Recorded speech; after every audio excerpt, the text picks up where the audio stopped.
आत्मा है, ये परमेश्वर की ओर से हमको दिया हुआ एक वरदान है। वचन संहिता 91 कहता है, जो प्रधान की छाए हुए स्थानों में बैठा रहे वह सर्वशक्तिमान की छाया में ठिकाना पाएगा। क्या हम आज अपने जीवन से ये बात करके कह सकते हैं कि मैं जब मैं जाऊंगा अपने अंत घर में, या मैं परमेश्वर के उस ठिकाने, उस स्वर्ग में जाकर ठिकाना पाऊंगा? आइए अपने जीवन को और आज अपने आप को परमेश्वर की हजूरी में देते हैं, अपने जीवन को परमेश्वर के आगे सरेंडर करते हैं, क्योंकि परमेश्वर के बिना, परमेश्वर की छाया के बिना हमारे जीवन में कुछ भी संभव नहीं है।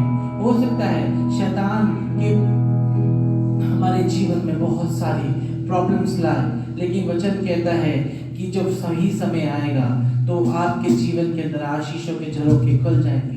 आइए एक बार खड़े होकर आदर में परमेश्वर को आदर देते हुए परमेश्वर की हजूरी में जाएं, और जो वचन परमेश्वर के द्वारा आज जो मन्ना परमेश्वर ने आपके लिए, मेरे लिए और आप सबके लिए परमेश्वर ने आज रखा है, उसके लिए अपने आप को तैयार करें और अपने जीवन को प्रभु के आगे सरेंडर करें।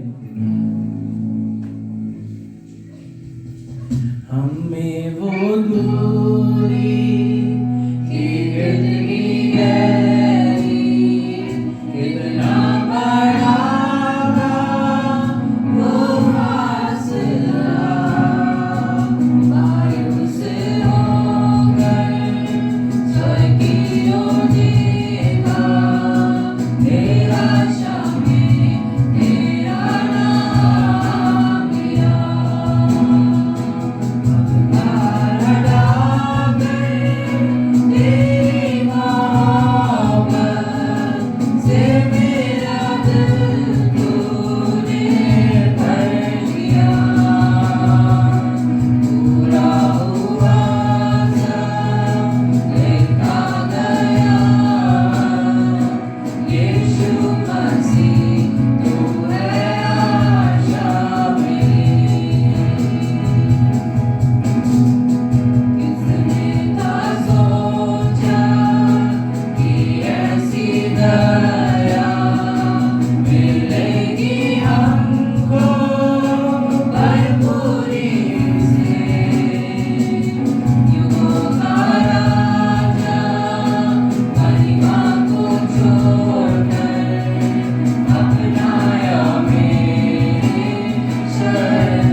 लिए स्थान को तैयार करता हूँ। क्या मैं और आप उस स्थान के लिए अपने आप को तैयार कर रहे हैं? आज हमें अपने जीवन से, अपने आप से यह सवाल पूछना है, क्या मेरे जीवन के कार्य, क्या मेरा जीवन का जो मकसद मैं इस दुनिया में अपने लिए पैदा कर रहा हूँ, जिस पे मैं चल रहा हूँ, क्या वो मेरे अंत के घर की तैयारी है?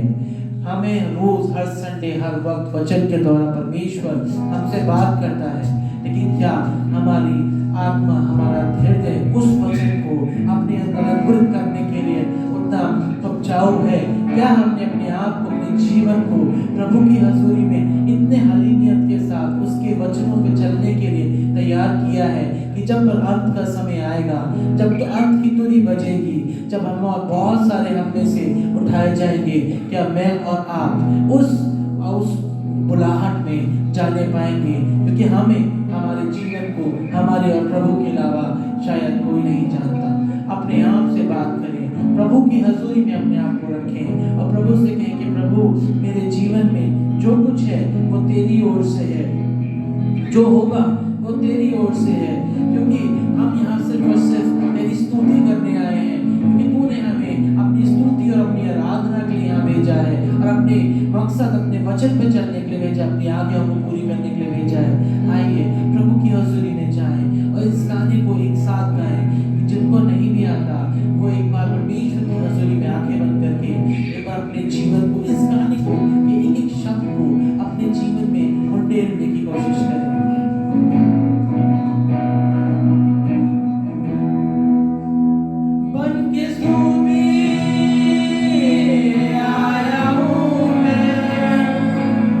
तेरे पास प्रभु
धनी व्यक्ति का मतलब है जो व्यक्ति जिसके हृदय बहुत कठोर है, जिसकी जीवन के अंदर परमेश्वर की योजना कार्य नहीं करती, जो अपने आप अपने जीवन को अपने हिसाब से व्यतीत करता है। क्योंकि हमारे मसीह जीवन के लिए परमेश्वर ने अपने वचन में हर एक चीज लिखी है कि एक मसीह जीवन कैसा होना चाहिए। जब तक हम मसीह जीवन नहीं जी सकते तब तक हमारे जीवन में शांति नहीं आएगी। हमारे जीवन के अंदर परेशानियां आती रहेंगी, लेकिन हमें उन्हें झेलने का, उनके साथ लड़ने का सामर्थ्य नहीं होगा। हमारे अंदर घबराहट होगी, हमारे अंदर डिप्रेशन होंगे, हमारे अंदर बहुत सारी ऐसी चीजें होंगी जो मसीही जीवन में नहीं होती है। हमें अपने जीवन को परमेश्वर की हजूरी में लेना है और बोलना है, परमेश्वर जैसी तेरी मर्जी वैसे मेरे जीवन में हो, क्योंकि मैं अपने जीवन को तेरे हाथ में सौंपता हूँ। जिस दिन हम ये कर लेंगे, विश्वास कीजिए, शांति और अभिषेक और आशीषें हमारे जीवन में आएंगी। हम रिक्वेस्ट करते हैं रिया से कि आज के वचन के लिए और इस पर्पस के लिए कि परमेश्वर हमारे जीवनों में काम करे, एक जीवती गवाही हमारे बीच में आने वाली है, उसके लिए प्रार्थना करें। धन्यवाद